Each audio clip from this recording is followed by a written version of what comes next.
Down to the Wire is on the air. Kevin Rogers with you here on this Monday, the final Monday in September, as week 3 coming to a close tonight at MetLife Stadium. Cowboys and the Giants NFC East battle. Giants look to go 3-0 on the season. Big Blue. Oh, my goodness. But the Cowboys, though, with Cooper Rush starting, we'll see if they can pick up a second straight win. We're going to talk about that game with William Hill coming up in just a few minutes. And William Hill of VEASAN and does a great job covering that tri-state area. And also we'll talk NFL Week 3 with him, his thoughts on what he saw this past weekend. Patrick Everson will be on with us about 6:15, 6:20 out in Vegas, and he will give us the lowdown on where the money is going tonight on this Cowboys-Giants game and also how the books did on Sunday. But before we get to all that, first, our handicapper heat check, and we have that for you nightly. You can check out our picks at vegasinsider.com. And we're going to go with AAA Sports tonight as our handicapper heat check. And we recognize AAA Sports. They can be found on Twitter at AAA Sports Plays. AAA Sports had a 4-1 record on Sunday, extending their NFL win streak to 11-3. The last 14 picks. Don't miss their Monday Night Football pick and player prop. Visit vegasinsider.com/picks or click on the AAA Sports promo on the Vegas Insider homepage. That's your handicapper heat check. Stay hot, bettors. All right, now I have a couple of selections for you tonight. First, I'll give you one in the Cowboys-Giants game. I don't love this game at all, to be honest with you. I don't love the side in this one, so I'm going to go the first half total. I'm going to go with the under of 19.5. I know now it's like minus 120, and, obviously these teams have had struggles scoring. But I'm going to throw these numbers out at you really quick. The Giants, they have not scored a first-half touchdown this year. The Cowboys have not allowed a first-half touchdown this year. Does that mean it's going to be 0-0 at the half? No. And we'll probably see a whole high-scoring, high-flying first half after all of this. But the Giants' offense really hasn't gotten going. We saw the one touchdown last week against Carolina. They had a couple of long field goals. They couldn't convert on some Carolina turnovers, at least turn them into touchdowns. They converted them into field goals. But Dallas's offense, too, with Cooper Rush, I don't trust them enough here, either of them, to score a lot in the first half. Let's go under 19.5 in the first half for the Cowboys and the Giants is my NFL best bet tonight. Now, my Major League Baseball best bet, you got a lot of games to choose from. Four games tonight in Major League Baseball, and they're all starting in the next hour. But we're going to go with the Pirates tonight on the run line, and they are hosting the Reds. Cincinnati beat Milwaukee yesterday to avoid a sweep.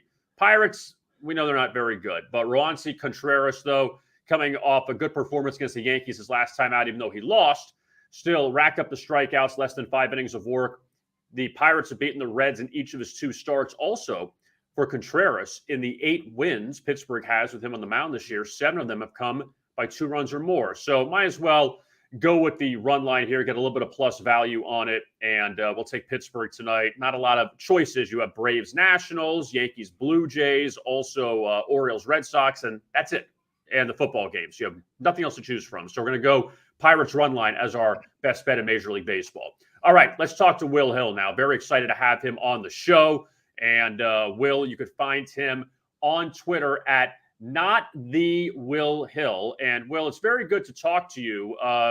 First off, I don't want to say your New York Giants, but you are based in the New York, New Jersey, Connecticut area. I don't want to say which state. But how surprised are you that this Giants team has jumped out to a 2-0 start? First of all, Kevin, thank you for having me. Big fan of yours, big fan of all the great content Vegas Insider provides. So this should be fun. I'm a little surprised. I was down on Tennessee coming into the year, so I thought that was a 50-50 game more so than the market. And then you look at the schedule. It's really a quirky schedule and a favorable schedule because after that week 1 on the road against Tennessee, week 2, week 3, week 4, all at home. Week 5 is a neutral game, but it's counted as a road game against the Packers. Week 6, they're home again. So they don't play a road game from week 2 all the way until October 23rd. They get the Bears next week. They get Dallas tonight without Dak. And once they finally hit the road October 23rd, look at who they play. Seahawks, Texans, Jaguars, Lions. They get 2 games with Washington. So I'm surprised they could just as easily be 0-2. This is not a great team. I don't even know it's a really good team, but they're better coached. They're healthier. It's a really favorable schedule, and there's a serious path here for the Giants to win tonight and go into next week with a chance to be 4-0, which is just incredible. Well, I want to go back to the Carolina game from last week, and Carolina fumbled the opening kickoff, field goal, another fumble, field goal, a couple long field goals.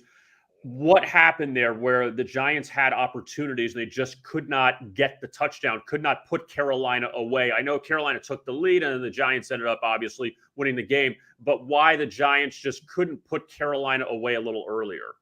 Well, this is still an offense that has a lot of flaws. Jones, which plays to the quarterback, the handicap that you gave on the quarterback, the lack of explosive plays for both teams, the under is certainly in play tonight. I just think they are really bad at getting separation with the wide receivers. They don't have a great offensive line. There's a lot of issues. I mean, look at their receivers. The receivers are all beat up. It's going to be a lot of Saquon Barkley, whether it's handoffs, dump offs, which could play into a prop in terms of receiving yards for Barkley. It's really not a great offense. And Jones still struggles with accuracy. I don't think Dable trusts him yet. Who would? So there's still a lot of issues here with this Giants offense. Will, you said this Giants team is better coached, and we know the Joe Judge thing was a little bit of a circus, and I know a lot of Giants fans probably feel that way, even though NFL fans felt that way. But what have you seen with Brian Daboll in 2 games that's separating him from Joe Judge? It's that there's some light at the end of the tunnel with the Giants. I just think they're more creative on offense. And again, they're healthier too. Remember, the second half of last year, it was backup quarterbacks. It was Glennon. It was the Jake Fromm experience. I mean, they couldn't get the ball past midfield the second half of last year. So they have Jones who can use his legs. They're using more motion. Barkley looks like he has some juice in his legs. I think he's a very live candidate to win comeback player of the year. So they have more of their weapons. They're more creative. They're more inventive. The ball has kind of bounced their way, as you've illustrated here. These first 2 games, Tennessee missed a kick at the buzzer that would have beaten them. Carolina kind of, gave the game to them last week. But hey, they're 2-0. You don't have to apologize for wins. But this is certainly not a great Giants team as of yet. So I guess we can go, Will, on the old devil's advocate. I'm based in South Florida. You could say the Dolphins could have lost the Ravens and the Bills. We could say woulda, coulda, shoulda with all these teams.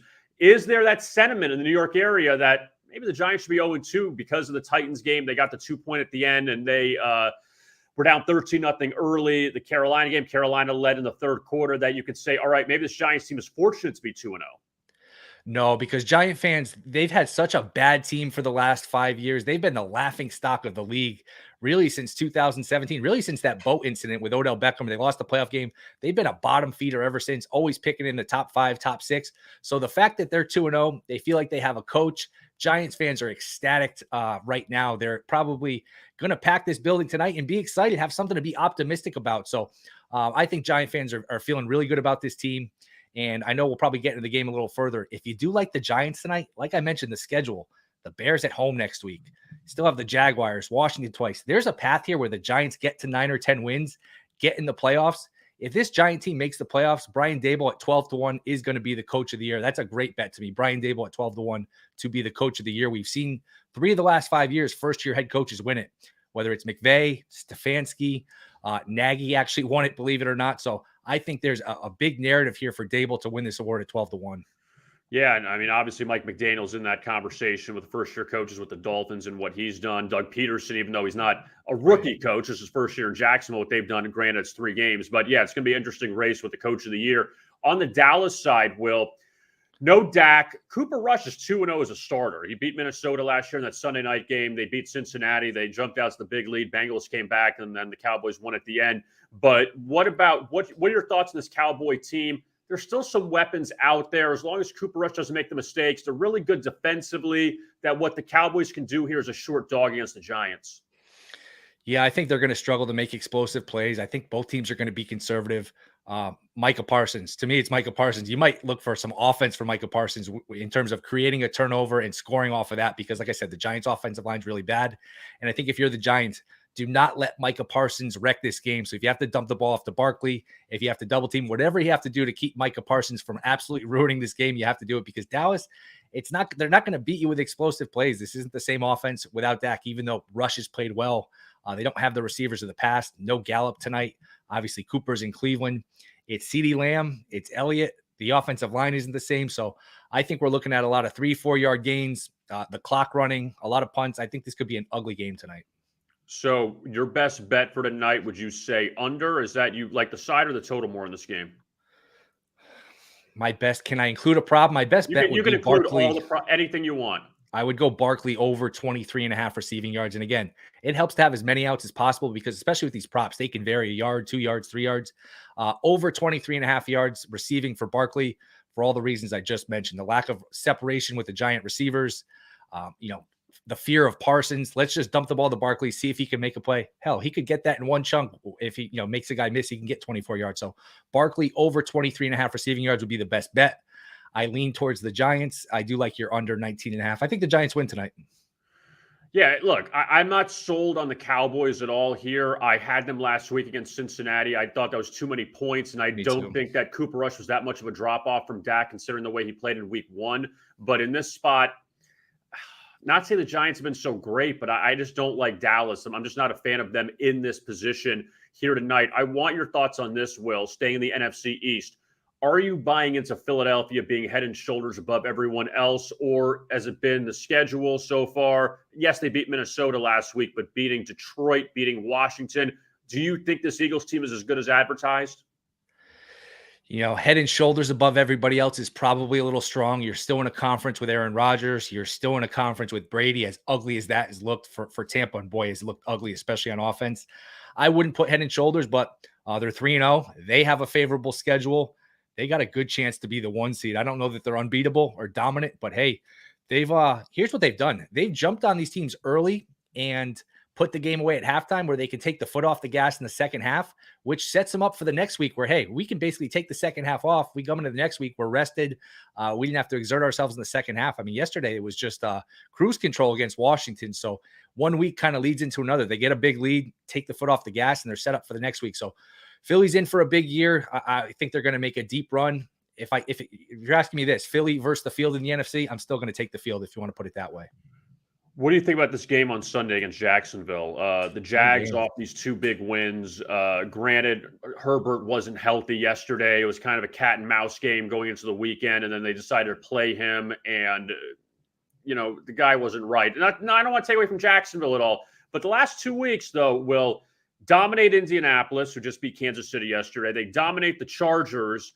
Do you think Jacksonville is turning the corner? And in this game on Sunday, this could be the setup where maybe the Eagles stub their toe, or Jacksonville, now it's asking a little too much from them to win 3 in a row and 2 straight on the road. I like the Jags. I think they have a pass rush. I think they have a quarterback. It's funny. A couple of weeks ago, I said, at what point are we going to see Trevor Lawrence live up to the hype? I thought he'd been underwhelming his first season, his first game against Washington this year. He didn't play well. I was like, you know what? At some point, he's got to show us why he's special. Well, the last 2 weeks, I think he's probably played his best 2 games as a pro. He's looked really good. The defense has some players. They got a pass rush. They got a front 4 in terms of Walker and Allen. This is a really good team. This will be a fun game. The Doug Peterson revenge game as he goes back to Philly, where, look, he won a Super Bowl, won a playoff game in another year. I thought, sort of got a raw deal with Philly. I thought he did a good job there. So this is a sneaky game, a fun game. I would look to sell high on Philly. I would look to take the Jags here plus the 7. And I have not been impressed with Indy. I have not been impressed with the Titans, even though both teams won yesterday. I think the Jags are extremely live here to win this division. Will, what about the Jets? In their 2 losses, in their 2 losses, they get a late touchdown against Baltimore. They have 3 field goals against Cincinnati. I love them. I love the Bengals in the Survivor yesterday. I thought the Bengals would bounce back, and they did. They have that comeback against the Browns in week 2. Flacco showed some flashes. We know he's not the future, obviously, whenever Zach Wilson is ready to come back. But where do you put these bottom teams in the NFL as far as ranking the Jets versus Houston, versus Seattle? I don't know if I can put Detroit in there because they've been somewhat competitive, but where do you put the Jets among those bottom feeders in the league? It's going to be hard to answer that question until we really see more out of Wilson. Now, he didn't give us any reason for hope in his first season. And that's what the rest of the season is about for the Jets. Do you have a quarterback? Because if you look at their schedule, they're already 1-2. They're on the road at Pittsburgh this week where the Steelers have extra rest. Probably going to be 1-3. They still have 2 games against the Dolphins, 2 games against the Bills. They play at the Vikings, at the Packers, at the Broncos. The Patriots don't look great, but that's still 2 games against New England. You're probably looking at another 4-13 season and picking in the top 5 again. And you have to answer the question, look, do we want to keep the coach? Do we want to pick another quarterback and just sort of start from scratch again? That's, to me, what these next 13, 14 games are about. Do you have a coach? Do you have a quarterback? Or is it time to start from scratch again? My guess is 2 years from now, Zach Wilson's not the quarterback of the Jets. Will, I want to wrap up with you on this one. Is Aaron Judge ever going to hit another home run? It's so hard. Every time he goes up, everyone goes silent. It's like icing a free throw shooter, icing a kicker. People are taking pictures. Everyone's, gasping with every pitch. It's really hard to hit a home run when everyone expects you to hit a home run. Still got 9 or 10 games left. He'll hit another 1 or 2, but it's a tough spot. Nobody wants to be the pitcher to give up that home run. He's still taking his walks, to his credit. So he'll hit 1 or 2. It's just a difficult scenario when everyone's looking for you to hit a home run. You can find Will Hill at Not The Will Hill on Twitter. Will, where can other people find your work? Sunday mornings, I will be doing a Twitch show, First and Gold. That is twitch.tv/goldboys. I'm on VSiN all the time, Lombardi Line, a numbers game. So appreciate you having me on. This was fun. Hopefully we'll do this again soon. Absolutely. Will Hill, always great work at Not The Will Hill on Twitter. Will, we appreciate it. We'll talk to you again soon. Thank you so much. All right, K-Raj. Appreciate it, man. All right. That is Will Hill. Very good work out of him. And this game tonight, I like the first half under. I don't really like anything else about it, but I just don't know how much value there is in the Cowboys. And that's not saying I'm making an argument for the Giants. I just think that was the game last week for the Cowboys after they didn't look good against Tampa Bay, for them to play better against Cincinnati, which they did without Dak Prescott. It kind of feels like that game, in the NBA when the star is out, they step up the next game, but then maybe the following game after that, it could be flat. That's what I see with the Cowboys potentially tonight. But again, let's see how it all goes. All right, want to tell you about BetMGM, and we talk about BetMGM all the time here on Down to the Wire. And there is a great deal with the king of sportsbooks. You can kick off the new pro football season with BetMGM, the king of sportsbooks, from now until this Thursday. Sign up with BetMGM using the bonus code VIBONUS50, and you'll receive $50 free on sign up and a risk-free bet up to $1,000. That's VIBONUS50, all one word, no spaces, and your first wager is risk-free up to $1,000. Visit BetMGM.com for terms and conditions. Oh, I couldn't say that right.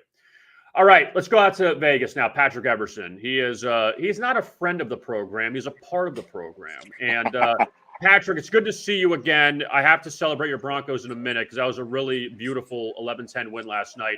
But where are you right now? I am at Green Valley Ranch Resort, and I'm adjusting my little monitor a little bit just so my head's not falling off the screen. There we go. Yes, I'm inside Green Valley Ranch Resort.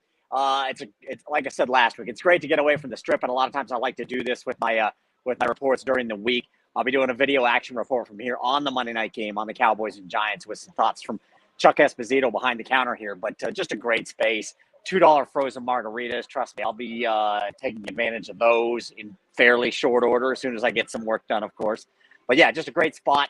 This and Red Rock, two just really good properties if you want to get to town and get away from the Strip a little bit. Great spaces, plenty of good seats, great food, much less expensive than the Strip. It's a pretty good deal. Yeah, Red Rock's great. We used to have some of our seminars out there years ago. Right. Yeah, I recall that. The Strip, but it's a gorgeous resort. All right, before we get to yesterday's action here, Patrick, what's the deal with this game tonight? You have a public team in the Cowboys. You have a team from New York in the Giants. This number has dropped a bit. I got to assume not the world is in the Cowboys, but a lot of people are, but it's still an ugly game. Totals dropping. What have you heard on the number, on where the tickets are at, all that information? I think a little bit of sharp play helped bring that number down. But generally speaking, what we're starting to see today, I know yesterday I was looking at some numbers and it was kind of more of a two-way game. It seems to me like it's starting to take a move toward the home New York Giants, toward the home favorite on Monday night. Got a little bit ago some numbers from PointsBet USA, and look at those on the spread. You're looking at about 2-1 tickets and almost 4-1 money on the Giants on the spread. A little more balance on the money line. They're actually taking the Cowboys a little bit more on the money line, figuring get in on the plus money there and see if Dallas can get the outright win. And talking about this with Chuck Esposito, again, behind the counter here at Station Sportsbooks, where I'm at right now, posted up at GVR.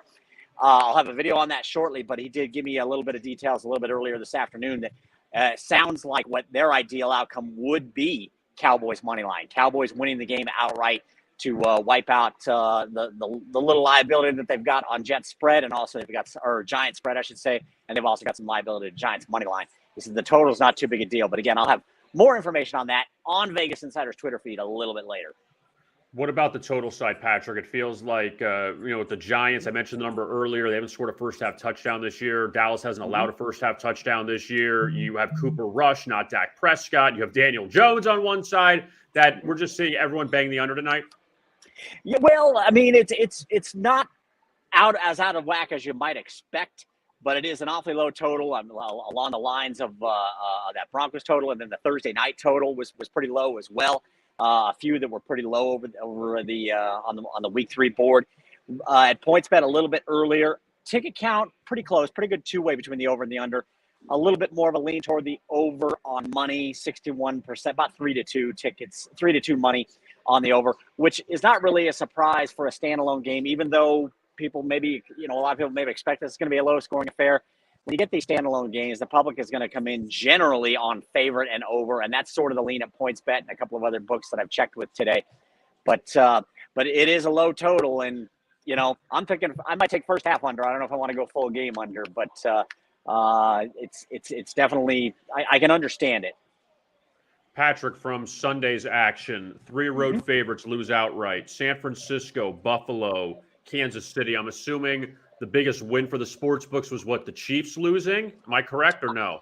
I would say that's very correct. The Chiefs losing outright on Sunday was, I talked to several sports books on Sunday night, back and forth, text messages and so forth, and not one of them said that wasn't the most decisive win of the day for the books. And the one that really got the ball rolling, because that was one of the early games, continued in the afternoon, because what kind of happened with that, it continued in the afternoon, not necessarily with those games, but you started to look at that Jacksonville game that had all that crazy movement late because Justin Herbert was found, was play. They put him into play.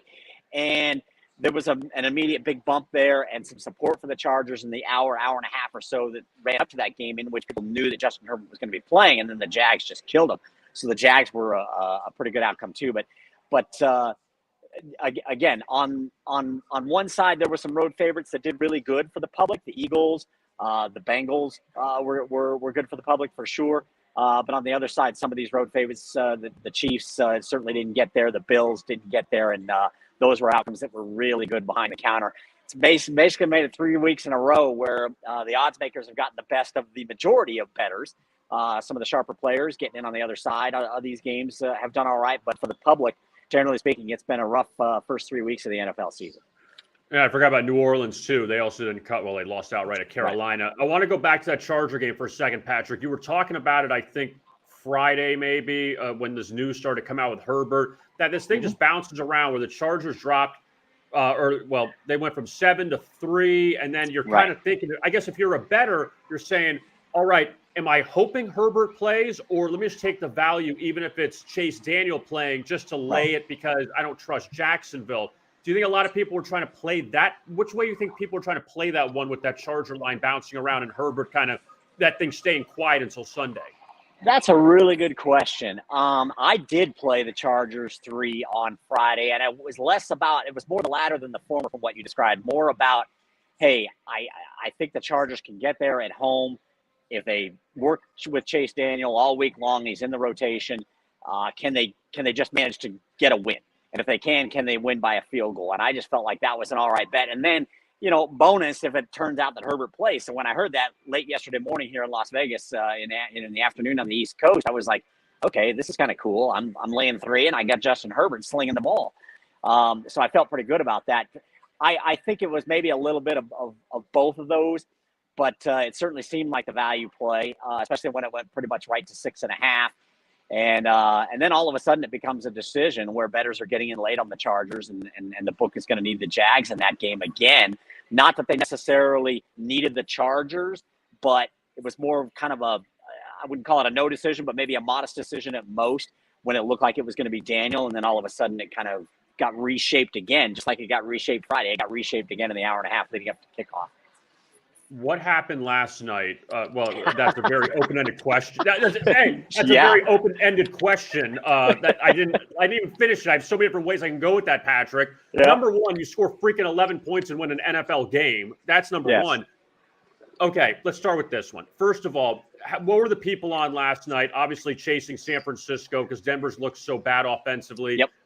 That's number one. But number two, How do you explain this Broncos team? They're 2-1. They haven't scored more than 16 points in the game, but the defense has held them in, but they scored 11 points and win. I mean, what's going on with that?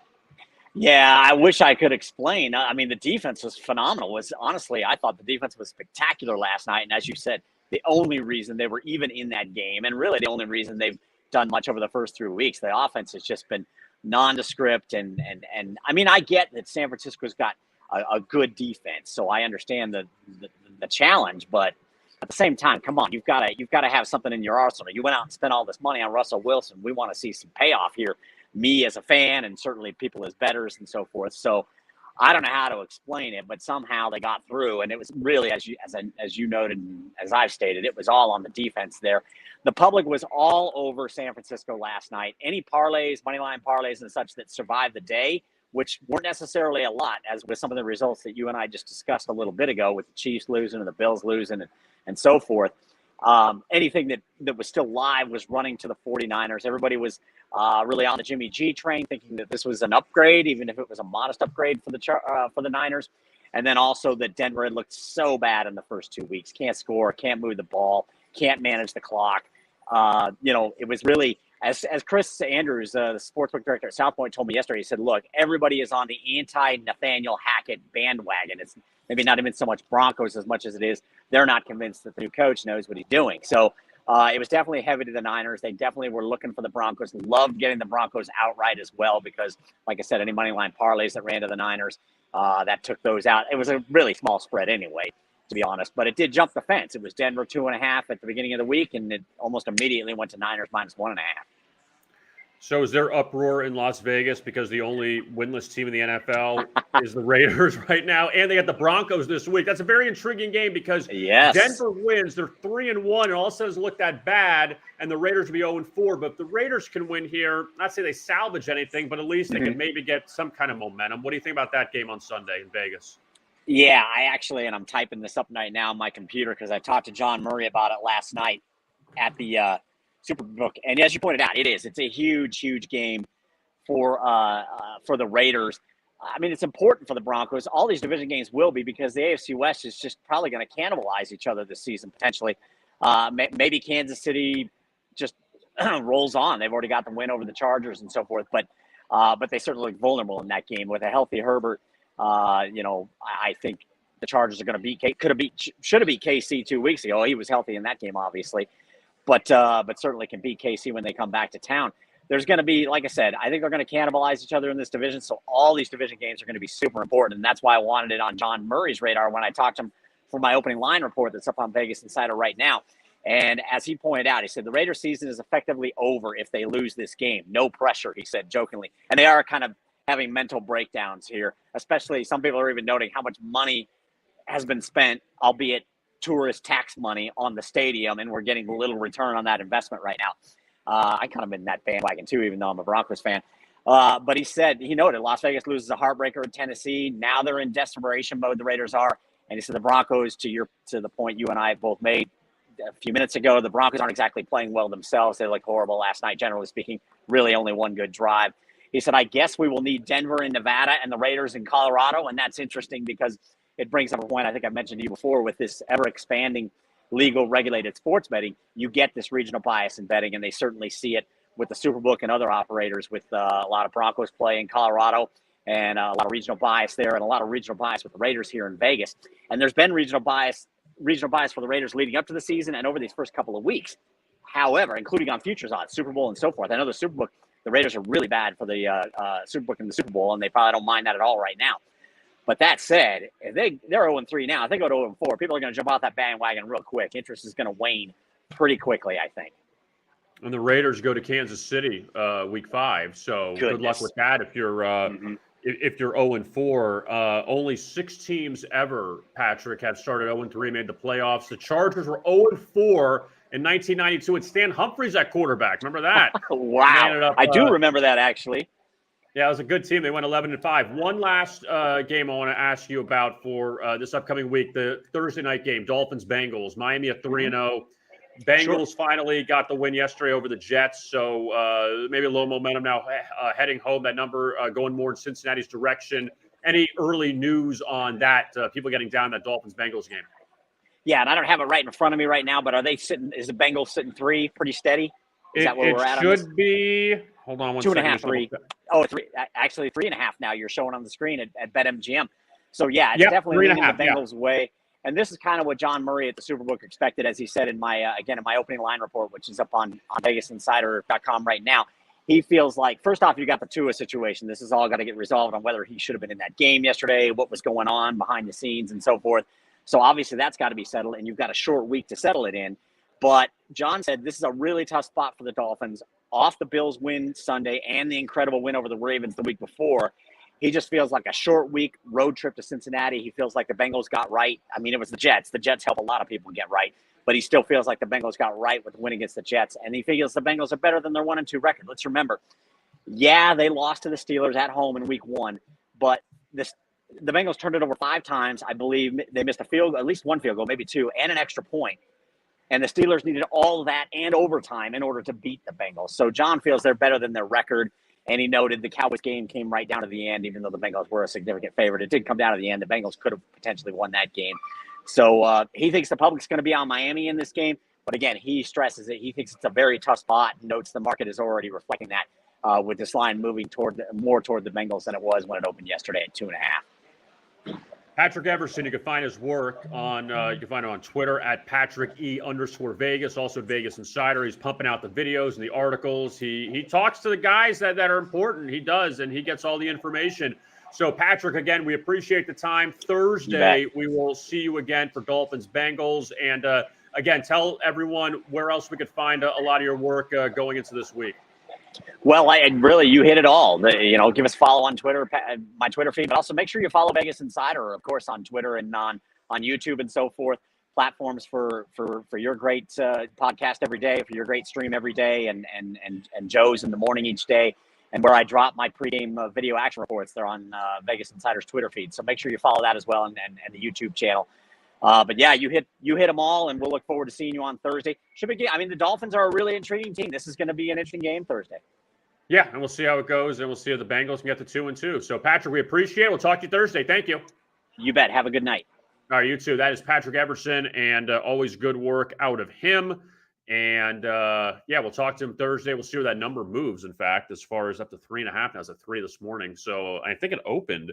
That was at 1.5, and it got to 3.5, and a total of 47.5. So we'll see if the Dolphins can win another game as an underdog coming up this Thursday. All right, for our MLB prop of the night, since again, game's coming up in about a half hour, and you don't have a lot of choices this evening, we're going to go Jordan Lyles under 3.5 strikeouts. He is taking them out for Baltimore. They're at Boston. A couple numbers here. Lyles coming off a complete game victory against Detroit his last time out, and also he in his last 3 starts against Boston, 3 strikeouts, 5 strikeouts, 1 strikeout. So I'm going to go with him on the under 3.5. I think that number, you're getting plus money on it. And a guy like him, who he's a veteran, he's been around, I just think that he won't keep that up another start. And against Boston, his numbers have not been very good. The Red Sox do strike out a lot, but I'm going to go with the plus money on that. 3.5 is not a big number, but I like the under on Jordan Lyles strikeouts tonight. So let's go with that as our strikeout prop. And Pirates run line was our best bet for tonight in Major League Baseball. All right, we're going to get to some props from BetMGM coming up in just a moment. I want to tell you about the Vegas Insider app. And the Vegas Insider app is really, really cool. And you got to check it out now. Listen, it's free. So there's no obligations, none of that. And you have up-to-date, easy to navigate odds for every major sport. Also, you can check out the latest shows, best bet videos and podcasts, props, trends, futures, news, all in the free Vegas Insider app. Download the Vegas Insider app right now on Apple or Android devices. Bet better with the Vegas Insider app. All right, let's look at the props for tonight. You got the Cowboys and the G-Men. Right now, BetMGM, and all these odds I'm going to give you are courtesy of BetMGM. Giants laying 1 for the full game, total 38.5. Giants minus 115 on the money line. Cowboys minus 105. First half, Giants minus a half plus 110. Cowboys plus a half minus 135. Total 19.5 for the first half. First quarter line, Cowboys plus a half, minus 190. Giants minus a half, plus 145. Let's get to the player props now. Again, all courtesy of BetMGM. Cooper Rush, 211 yards passing. That is shaded to the under, minus 125. Daniel Jones, Danny Dimes, 201.5, minus 115 each way. Passing touchdowns, Cooper Rush, over 1.5, plus 185, under minus 1.5. Or under, one, excuse me, let me rephrase that. Under 1.5, minus 250. Daniel Jones, under 1.5 touchdowns, passing touchdowns, minus 275. So you think Danny Jones is going to get 2 touchdowns, that's plus 190. That's a little good payback, but we'll see how that one turns out. Rushing yards, Saquon Barkley, 76.5 for the Giants. Ezekiel Elliott, 61.5 for the Cowboys. Daniel Jones, 26.5. Tony Pollard, 39.5. Cooper Rush, 4.5. Receiving yards. Let's show them all. CeeDee Lamb, 59.5 for the Cowboys. Sterling Shepard, 47.5 for the Giants. Let's see who else. Saquon, 24.5. Pollard, 20.5. Elliott, 11.5. And that's on the receiving yards. Receptions. Saquon, 3.5, over minus 125. CeeDee Lamb, 5.5, under minus 155. Sterling Shepard, under 4.5, minus 145. Kicking props. All we have is Graham Gano, 6.5, over minus 120, and the under minus 110. Daniel Jones, over 250 yards passing, plus 290. Over 300 yards passing, plus 725. Over 350 yards passing, 12-1. I mean, that's a really good Dallas defense. You better slow down on that. Cooper Rush, over 250 yards passing, plus 220. Over 300 yards passing, 6-1. So those are a couple of the plays there for tonight, or at least the props for Monday Night Football this evening between the Cowboys and the Giants. And if you want more talk in the Cowboys and the Giants, just go to our Twitter handle at Vegas Insider. Check out our Twitter Spaces starting at 7 o'clock. And Tom Cunningham, amongst everyone else, they will have the breakdown of the Cowboys Giants, give out some free picks as well. So check that out on our Twitter Spaces at Vegas Insider at 7 o'clock Eastern. Also tomorrow, Joe Osborne, Chasing That Paper, 11 a.m. Eastern. You can find that, and Joe, I'm sure he'll recap tonight's Giants-Cowboys game and look ahead to the baseball action and also some NFL plays as well, looking ahead to Week 4. I'll be back tomorrow night at 6 p.m. for Down to the Wire. My thanks to Will Hill and to Patrick Everson for joining us tonight on the show. Also, Spencer Ray, great job running things tonight. I am Kevin Rogers. We'll talk to you again tomorrow at 6 p.m. Eastern for Down to the Wire. Twitter Space is coming up at 7 p.m. at Vegas Insider. We appreciate it, and we'll talk to you again tomorrow. And as always, best of luck with your bets.